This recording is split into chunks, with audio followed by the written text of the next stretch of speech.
Welcome to our very first pre-fight interviews for Rage in the Cage 25. Tonight we're going to be talking about Rage in the Cage 25, which will be held January 10th, 2014 at the Oklahoma City Farmers Public Market. We're going to start now with our main event, Lamont, Kid Stafford. How do you feel about this fight? I'm just ready to get to it. Like, he just keep running his mouth. I'm just ready to shut him up. You know, you guys have pretty opposing fighting styles. He's more of a wrestler, grappler, and of course you're a street fighter and a boxer. So what is your strategy going into this fight? Well, I'm a wrestler too. That's what he don't understand. I've wrestled my whole life growing up. So, I mean, I'm not really worried about what he's wanting to do, where he wanting to take the fight, really. I feel like I'm a better wrestler than him. I've watched him fight. I've scouted his fights, and he ain't impressive to me. I just don't understand why he keep running his mouth like that. So we'll handle that on the 10th. Well, yeah, but that's what a lot of us have been led to believe. I didn't know that you had spent that many years in wrestling. So when did you actually start wrestling and where? I started wrestling in Hobart in like the 7th grade. I've wrestled all the way through high school. And I just got in some trouble my senior year, and I got locked up, so I didn't get to pursue my last year of wrestling. And I really felt like that was my year to get my state championship, but I don't have no regrets. Everything happens for a reason, and we'll just take it how it goes. So true. So how have you prepared for this fight against Smallwood? Just stuffing the takedown, working on sweeps, and working off my back, getting back to my feet. It's really not a big deal. Like, if it's on the ground, it's on the ground. I feel like I can finish him on the ground, but I like to give the people what they want to see, and it's knockout, so that's what I'm going to do. Just however it comes. If I just take him on the ground and beat him out, submit him, whatever. Like, wherever the fight goes, I'm ready. You know, you told me the last time I spoke to you, and you quoted that you believe that if you can keep him off the ground, that you're going to have a knockout within the first minute and a half. I really think it'll be quicker than a minute and a half. I'm a special type of fighter, but, you know, we'll see how it goes. All right. Anything else you want to say about your training or fight? No, it's none of his business. He can keep thinking. I'm just going to come in there and try to stand up with him. You know, what's your last 10 days? We're about 10 days out from the fight. What does that look like for you? Scary, because right now I'm about to start cutting this weight. I got to cut like 17 pounds, so I'm going to get ready to start doing that. Good luck on that, and good luck on your fight. Thank you so much, Lamont. Great to meet you. All right, thank you. You're welcome. All right. Bill Smallwood is living in Las Vegas right now, so of course he couldn't be here for tonight's pre-fight interviews, but he has assured me that his fight camp is ready for this fight, and he feels very confident about it. But you can see the fight live at Oklahoma City Farmers Public Market, January 10th, 2014. Tickets at ticketstorm.com or any Party Galaxy location. I want to also take this time to say thank you to the Lighthouse for allowing us to use their beautiful facility. If you don't have a home gym, try out the Lighthouse, which is also the home to the Oklahoma City Thunder girls. For Rage in the Cage OKC, I'm Kimber Shafer. All right, this is Art the Shark Parker that's here, and he's going to be fighting Brad Harkins. Yes, ma'am. Were you able to see the fight that Brad Harkins had last month at Rage in the Cage on November 29th? It was against Lucas Queen. Yes, ma'am. I saw a video on it. Okay, well, you know, he come out of there out of nowhere. I mean, he dominated that fight. Oh yeah, absolutely. He's a tough guy. He's a tough guy. His army's strong. You know, I got nothing against him at all. He's a real solid fighter. He's gonna be good. It's gonna be really good. After seeing that fight, did that make you prepare any differently, or? No, because there's something that's Lamont said right before we came in here. Everyone has a game plan until they get punched in the face, and I'm really going to get punched in the face. So I'm thinking I'm just going to go in there and just wing it. You know, nothing against him. It's just every time I've had a game plan, it just fell apart. So I don't have one this time. Right. You know, you are pretty young for an MMA fighter. You're 20. But actually, you've had a lot of success at a young age. Even Yes, at ma'am. 16, you were welterweight champion of Oklahoma, or the youngest. Yes, I was the youngest welterweight champion at 16. Well, I've been fighting MMA since my junior year of high school, but I've been doing karate and boxing and kickboxing since I was 13. You know, I have over 100 fights amateur altogether before I even went pro, and so I've been doing it for a minute. I mean, my hands are all gimped up and stuff. So, I mean, 20 and pro, that seems to me pretty amazing, actually. Where all have you fought? I fought in Oklahoma, Kansas, New Mexico, Texas, Louisiana. I think that's about it. Just fought a lot around here. If you win this fight, what's next for you? Hopefully another fight. I mean, it's just I'm not really a goal kind of person. I want to support my family with this and take it as far as I can. So, but right now I'm just thinking January 10th, and then anything after that's after that. So you said family. Do you have kids? No, ma'am. I have a little brother and a mama, and got to care of them. Oh, that's awesome. Where are you from? I'm from Weatherford, Oklahoma. Okay. Did you wrestle there, or what kind of fighting career? I was my stepdad taught me a lot about boxing, and then after that I went to karate, and everyone else wrestled, and I just did kickboxing. Just now I'm getting into the wrestling and the sambo and the jiu-jitsu stuff and all that. So it's sort of my weakness. Well, you've got just under 2 weeks left to prepare for the fight. What's this next 2 weeks look like for you? Cardio, and a little more cardio, and then maybe with a side of cardio. Just getting the last couple pounds off, and I put a lot more weight on for this fight. I bulked up a whole lot more because I got tired of being a little guy, and so yeah, just getting the beer belly off.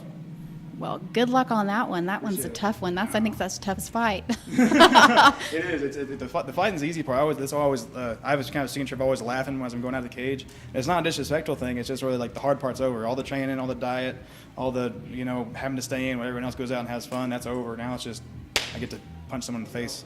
All right, one last question. Where did the shark come from? Oh boy, I was teaching at a boys' home. I was teaching karate, and me and my sensei at the time were going back and forth about names and stuff. I was a caveman at one point. I thought I had kickboxing under Art the Bear Parker because I had a big beard, and there was a bunch of names. And this one guy, one of the kids there, he started rapping. He was Art the Shark, and I forgot the rest of it. I'm too white to even try to go into it again, but then it just stuck. Art the Shark.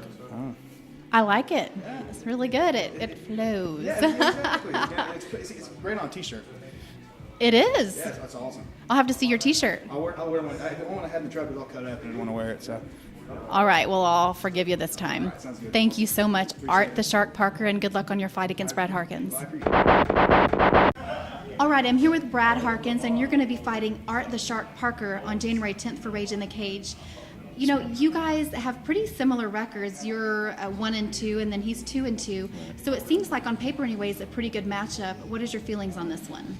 Well, I feel pretty good about it because I've watched some video on Art, and I've kind of noticed some things that I will probably be able to exploit some of his weaknesses. But I feel good about this fight, that I've trained hard and I've put in the time that I needed to. And like I said, I think I can capitalize on some of his mistakes that he will make in the fight. What training are you doing exactly? I've been working hard on everything, Muay Thai, Jiu-Jitsu, and wrestling, of course. Training every day, twice a day, trying to. At least getting a run in the morning and then training hard at night. So we've been putting in the time and the effort, and I think it's going to pay off at the fight on the 10th. Is it tough? I know you've got 2 really small children, of course, a beautiful wife at home. So is it tough to find time with Christmas and all the other things going on right now to train? It is, but she is very supportive of me, and she's always there for me. So anytime that I can't be there, she's always able to cover down and help with the kids and stuff. But it is tough. There is a little bit of sacrifice involved with sometimes not being able to put your kids to bed because you're training late and stuff like that. But she's a wonderful partner and wife, and I couldn't do it without her. Awesome. Well, I know that also there's a little bit of an age difference between you and Art Parker. You're 33, and of course he's 20. Do you think that plays to your advantage or to your disadvantage? I don't know. In today's game, it seems like the young guys can compete with the older guys and vice versa. So I really don't think it's going to be that much of a factor. I've trained with young guys, so I feel like I'm pretty prepared for whatever he brings to the fight. All right. Well, we're just a little under 2 weeks out from the fight. Is your game plan coming together? What's this last 2 weeks look like for you? It really is. I've just kind of been tightening up my striking and my takedowns and my jiu-jitsu. The last 2 weeks, you kind of dial in and try to sharpen up more than go crazy, but I still have been doing my cardio and doing the things that I need to do to make sure I don't gas. But like I said, we've been really tightening things up the past 2 weeks, and we will continue to until the fight. All right. Thank you. Is there anything else you want the world to know about Brad Harkins? I'll just come out and support the guys on the 10th, and we'll try to put on a good show for you. Perfect. Thank you so much, Brad. It's really nice to see you again. All right, I'm here with Jermaine Nugent, and you're fighting Jay Barshu. Are you nervous about this fight? This is your first one in the cage. Not really.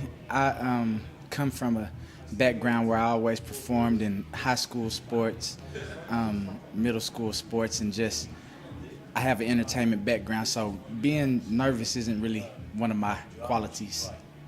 That's perfect. So what is your fighting background then? Well, I don't really have just a fighting background. I sparred a lot for my friend Lamont Stafford, and he thought I was pretty good, so he thought maybe I should try it a little bit. And then he came out with the fight team, Ignite Fighting, and I joined in and about to get her underway.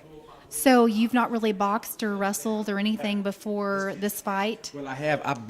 I boxed from the 7th grade to the 9th grade. I wrestled from the 7th grade to the 12th grade. So I have like little experience like that, but there's nothing professional or amateur as in the fight world. So is Lamont, is he training you, or do you have another trainer, or how's this going? Yes, Lamont Stafford is training me. Him and a couple of other guys from Ignite Fighting. Kunta Ford, he's one of the fighters. They've already been in the cage, so they've been training me. We've been going to R1 gym, and Lamont has a few connections there. So they've been getting me in there and just working me a whole lot and getting me ready for the fight. What's your confidence level looking right now, knowing that this is your first fight and you're going against somebody that I believe has had some fights in that cage before? Well, it's just the confidence isn't a thing. Like I say, I always believe in myself, and I feel good to know that there's people behind me that believe in me. And when we get in there, we just got to do our thing, because I know anything can happen, and I feel like I'm a special fighter. So. Well, we're going to see how it goes. Congratulations for, getting this far, and I wish you good luck.